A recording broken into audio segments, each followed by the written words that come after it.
Hello there, Maverick Currency traders. We are here in the middle of February, so a new year's upon us, and the market's been so-so. Look, the crypto market's been great. Forex market has been so-so. Let's jump into it. In this session, we're going to go over what happened last week. We're going to take a look at some of the news. Big inflation reports came out. Did it change the market? We had a big sell-off, but did it actually do anything technically? And then, of course, we go through all of our currencies, score them from the top to the bottom, the best of the worst, and that's what we pair up to look for our setups for the week. Disclaimer.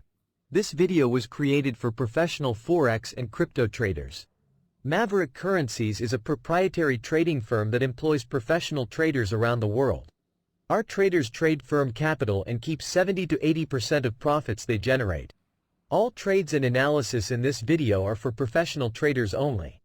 If you are interested in becoming a professional Forex and currency trader for Maverick, click the apply button in the video description. Let's get ready for next week. The big news last week was all about inflation. We got the US with both the CPI and the PPI that were hotter than expected. We had a big sell-off on Wednesday, but look, it all recovered to where we really didn't lose anything for the week. What did change, though, the bond yields had been hanging out. The U.S. 10-year had been hanging out right around 4%. We're now back up to 4.25%, and pretty much all of the bets for rate cuts. At the first of the year, there was a built-in expectation by the market that there were going to be 3 rate cuts this year. Those have greatly gone down as the economic data has stayed strong. And cryptos were great. I shouldn't say cryptos as a whole. Bitcoin and Ethereum were fantastic. Let's take a look at some of the economic news that really made headlines. And I want to point out just 2 countries here. We've got the US with CPI that was hotter than expected and PPI that was hotter than expected. But we did have a little bit weaker retail sales than was expected. So this is now going the opposite way. What we've had in the past couple months is inflation coming down and then stuff like retail sales and GDP going up. This is kind of the opposite. Now we have inflation going up, retail sales coming down. You could take a look at these numbers and say, oh my gosh, this market has topped out. Guess what? The price action in the market says that is not true. I also want to take a look at the UK. Now the UK had some really good news for the week. We had a claim and count change better than expected. We had CPI lower than expected, GDP better than expected, and retail sales better than expected. So you would think that the pound would soar on this. It was up mildly. So overall, we still have this picture of good economies around the world. Some are getting better, some are getting worse. But all this doom and gloom has not come to pass. And the markets are just kind of chugging along here. So let's take a look at what the numbers were last week, and let's see how things closed out. First off, you can see that the equity markets were basically flat by the end of the week. S&P down a little bit, the world index up a little bit, gold down a little bit, oil up a little bit. A fairly mixed week, but crypto was where the real action was. And again, it wasn't in the entire crypto market, it was Bitcoin, Ethereum especially. If we take a look at this chart, here is the gap down. So again, we got a CPI report here, gaps down. It's really ugly at one point during this day, and then we creep up, but we get that PPI report on Friday, and we hit against this resistance here. When you take a look at this chart, you could, again, if you were in the headlines for the week, it would be like, oh my gosh, what's going on? Just take a step back and look at the chart. Hey, this is a high base. It is literally just hanging out here, and it's going to, we pull back to some support levels. Until this thing breaks down below a 20-day moving average, you have to stay bullish. And again, we've just been saying this technically for the last 2 months. Hey, you may not agree with this bull market, but get on board. It's going higher. There's nothing in this chart telling you that this market is not going to continue to go higher. It may be the top, but look, we don't know that.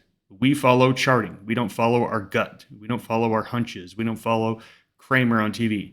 We follow the charts, and these charts are bullish at a +3. I really want everybody to take a look at these numbers because these numbers are quite small. Yes, we had some movement, but did we have good movement? And the answer is not really. Again, the yen, Swiss franc down 0.5%. Typically on a good week, we have several currencies that moved more than 1%. As you can see here, I mean, the Kiwi flat, CAD flat. This was not a lot of good movement. Where we did have the movement is in the Bitcoin and Ethereums. Big gains, big runs. Hopefully you got on board. If not, it's probably a little too late. We'll take a look at all these charts here. So let's jump into all of these little markets here and let's see where we are. We already looked at the S&P. It's at a +3. It is still bullish, technically speaking. You can't say anything else. Anything else that you think or feel is wrong. It's a +3. It's been a +3 for a while. And if you've been doubting it, you've been on the sidelines or you've been trying to short, which is the wrong place to be. Let's take a look here at government bonds. And this was what I was talking about here. We had been hanging out around the 4, drifting up to the 4.5 area. But now you can see we've broken above that. And we came back, tested it. And you can see we're now moving higher here.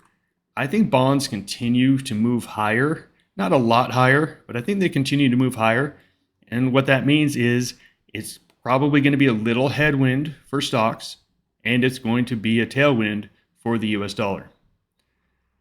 For cryptos, it doesn't seem like they care whatsoever. They want to go higher, but you can see we're starting to see some tired action, some long upper shadows to where it's just not able to hold on to some gains, some consolidation.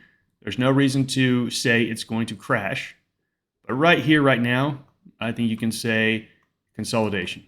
Consolidation is probably the most likely thing to happen here in the coins. This week has another, again, good collection of reports. Tuesday, we've got the CPI out of Canada. Canadian CPI is going to be a big one. Then we have Aussie. So I do like Tuesday. I think Tuesday is a decent day for trading. And then after that, we really just have Fed minutes on Wednesday. I don't think those are going to be all that big of a deal. And then you see we have some manufacturing numbers out of Europe. Not going to be that big of a deal. So I think Tuesday, if you're taking a look at where the energy is going to be the best, where we have some news events coming out on certain currencies, Tuesday's probably the best day. Now remember, Monday is a holiday in the US. So the stock market is going to be closed. Forex market is open, but I'm not looking to do any sort of trading until the Euro session on Tuesday. I just don't like the price action on these light holiday days. I'm going to sit out until we get some decent volume and decent liquidity back in the markets. So I'm looking at a decent week. I don't think this is going to be a great week. Now you've heard me over the last however long you've been listening. Some weeks I'm like, hey, let's put our foot on the gas and let's make some trades. This is going to be a great week. And then some weeks it's like, hey, I don't think this is going to be a great week. This is one of those weeks where I say, hey, I think you want to do less, not more. The cryptos still look good, but I think they're likely to consolidate. I'm waiting to see some volatility come back into the Forex markets. So let's take a look at all of our currencies that we trade, and let's give them a score from +3 to -3. Let's take a look at the cryptos first. Here we have Bitcoin. Big breakout. Again, we had this long little base, and when things base, this is why we love bases so much at Maverick. When they break, you get these good runs. And again, this is a good run in the fact that every single candle is opening up at the low, closing near the high. These runs are very easy to stay in. This is the first candle that probably knocked people out if they were using correct trailing stops, things like that. Again, that's a great, great run on Bitcoin. So here we are. We've had a run. We're getting some consolidation candles here. I think we probably trade sideways. I think maybe 48,000 would be an area that I would be looking for, a possible bounce. But I think we're probably parked here between 48,000 and 52,000 for a while, consolidating these gains before we break out higher. Take a look at Bitcoin Cash. This one has been consolidating for a little bit longer. If I was looking to actively trade cryptos this week, I would actually be looking more towards Bitcoin Cash than Bitcoin because, again, it's had its run. It's been consolidating now for 5 or 6 days. It's probably closer to the next run than Bitcoin is. And I think we can say the same thing about Ethereum that we said about Bitcoin. It had a big run. It had its big run. We're likely going to consolidate. Okay, that's fine. Maybe all the way down to 26,500. That would be a point where I would start to become interested in looking for a entry off of a bull pullback. And then coming over to Litecoin, again, this one just doesn't look good. We're not even at highs. The other three we looked at are at highs. They're looking to consolidate and run. This one doesn't. So I'm just a total avoid here on Litecoin. Let's jump over to Forex here. Now, I do have one or two trades I really like for the week in Forex, but that's about it. Let's take a look at this dollar first. Now, I have been overall bullish on the dollar this year. And if you remember our year-end review, I talked about the currency that was likely to be the strongest in 2024. And I said, I cannot believe I'm going to say this, but I think it's going to be the dollar. Because when you took a look at all the other currencies, they just had all these problems and issues. And when you took a look at the dollar, it's like, okay, things are the best here. We're at a +2. As you can see here, we consolidated for a long period of time after breaking out. And then we had just a one-day run. I think the dollar is going to be a tricky trade because I think that's what you're likely to get. Lots of consolidation and then these 1 or 2 day runs off of news reports. So I'm not looking to trade dollar actively, even though I do like it, and I do like it against the yen. I think it's going to be a tricky trade, and I'm really just looking to trade it around times where there is news specifically on the U.S. economy, like a CPI report or PPI report or something like that. I like dollar overall, but it's not my number one trade for the week. Coming here to the yen, it is my number one trade for the week.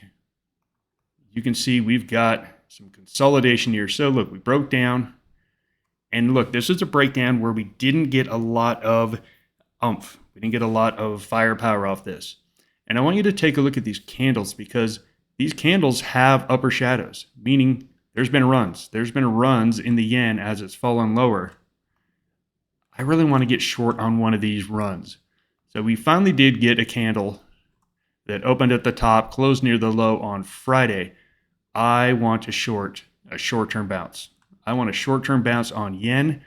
I want to be shorting these long upper shadows that we saw last week. I don't want to be chasing it down here at the lows. So I think the yen, again, this is my number one trade, but it's definitely going to be on a rally. I need a little rally. I need this long upper shadow. It's going to be a green candle at one point. I want to be selling into some strength here on yen because there's not a lot of power to the downside. If you're getting short at the bottom of these candles, you're probably getting knocked out. So you could be right on the trade, but wrong on the timing. That's why I think you've got to just short rallies. Short rallies on yen. For me, that is the trade this week. What to buy against it? Well, not the Swiss franc. The Swiss franc looks like a decent short. If someone said, Rob, I'd rather be short Swiss franc than yen, I'd say, hey, look, that's absolutely fine. It's perfect. I think you do the same thing here. Short on some rallies. We're getting a little rally here. Probably goes up a little bit more. We'll see what happens next week. But yeah, I think short Swiss franc is a decent trade as well. But the question is, what to buy against it? Okay, euro here. Look at these candles. I hate these candles. And again, I say that with serious hate in my voice. These candles are just an absolute warning sign of don't touch this thing. And if you are going to touch it, if you want to go long on this, you've got to get in at the bottom of these little sell-offs. That's the only way to trade this. You cannot be going after breakouts. If you've been going after breakouts, you've been knocked out. You could have been knocked out 4 times this week. Just because, again, it's not really going anywhere. So if you are going to trade euro, you've got to be getting in on pullbacks. I don't think you should be trading euro at all. I think that we take a look at the pound. I'm waiting and waiting and waiting for this pound. I love this action. I love when something gives me a 1.5 month high base, because when it breaks out, it's going to be nice. We broke out, but did not hold it here. I'm just waiting for the pound. The pound will be my number one trade at some point, but it is not at the moment. Here we have CAD, and you can put the CAD in the same bucket. It's showing more strength than the pound, but take a look at it. It's not running. Nothing is running here. That's why, again, Forex is just not great at the moment, because nothing's really running. So when things aren't running, you've got to be very surgical on your entries and what you're trading. If you are going to get into CAD, again, I think you want to get in off of weakness. When you get these short-term pullbacks, these are the moments that you want to jump in if you're going to be playing CAD. I like this thing much better than the pound, and it's a decent trade. Here's the question: is there something better? We come over here to Aussie, and Aussie at the moment looks great. Here's the problem: we're running into a ton of overhead resistance. We're between moving averages. It's a zero. I'm not excited about Aussie at all. I'm not looking to trade it at all. However, we come over to the Kiwi, and this is where I'm seeing a decent setup. We've got a breakout, hit against some resistance, pulled back, held those levels, and you can see we have some momentum short term. A lot of momentum short term. So for me, Kiwi is at the top of my list. So the question is, what do I pair that up against? Well, I like Kiwi against both the Swiss franc and the yen. I think that is the one trade I'm really looking at this week. There's no dollar news this week other than the Fed minutes on Wednesday. Maybe Wednesday I take a look at the dollar, see if it's worth trading.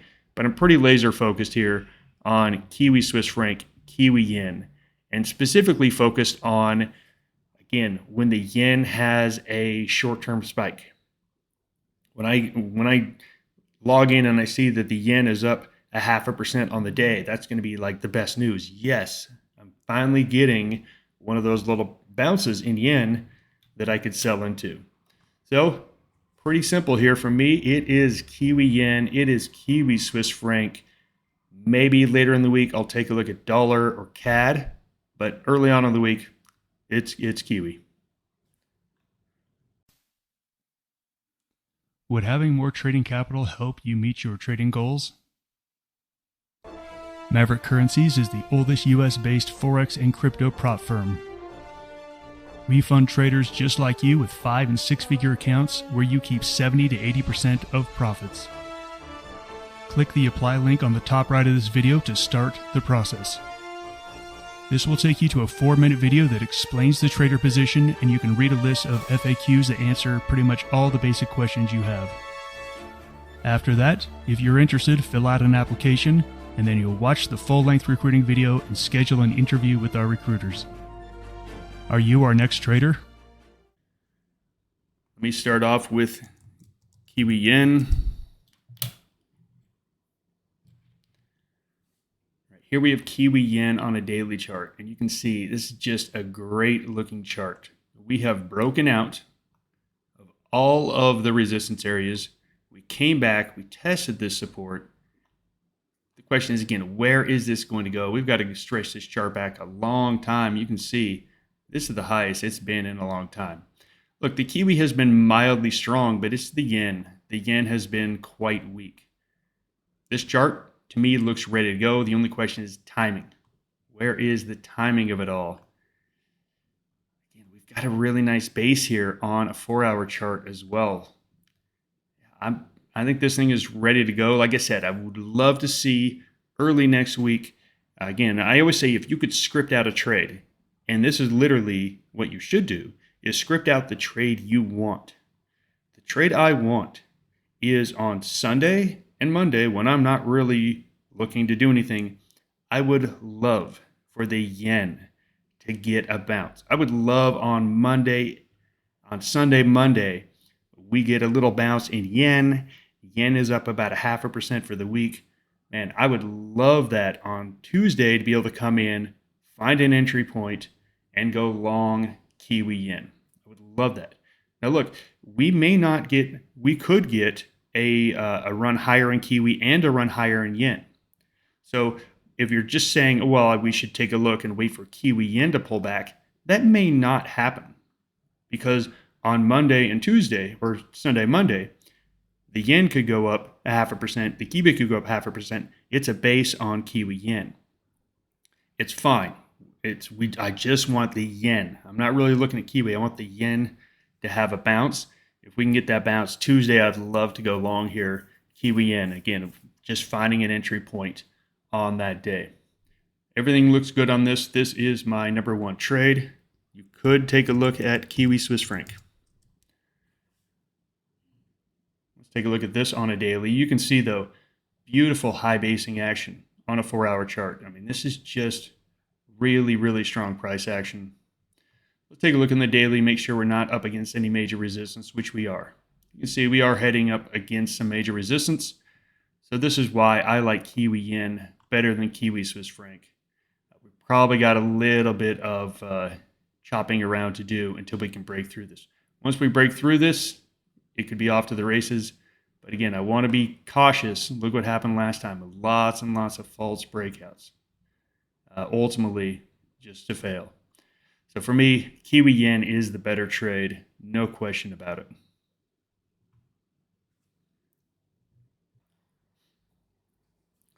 So we have strong Kiwi number 1. I'm going to put dollar number 2, CAD number 3. Looking to play Kiwi for sure. First of the week, dollar maybe on Wednesday. My favorite shorts are Swiss franc and yen. Yen number 1, Swiss franc number 2. And I'm not looking at all to play Aussie, Euro, or the pound. Now look, the pound is a great looking high base, but it's not ready yet. I think it's going to be a great trade in the next couple of weeks, but it's just not there yet. Once it's there, we'll jump on it. But remember, you've got to be playing the things that are moving. You can't be in the things that aren't moving, because that's just dead money. And that's chop, and you're going to get stopped out, and they're going to be very frustrating trades. Focus on what's moving, jump on those, and if there's nothing moving, sit in cash and be patient. Everyone have a great weekend. Take care. Goodbye, everyone.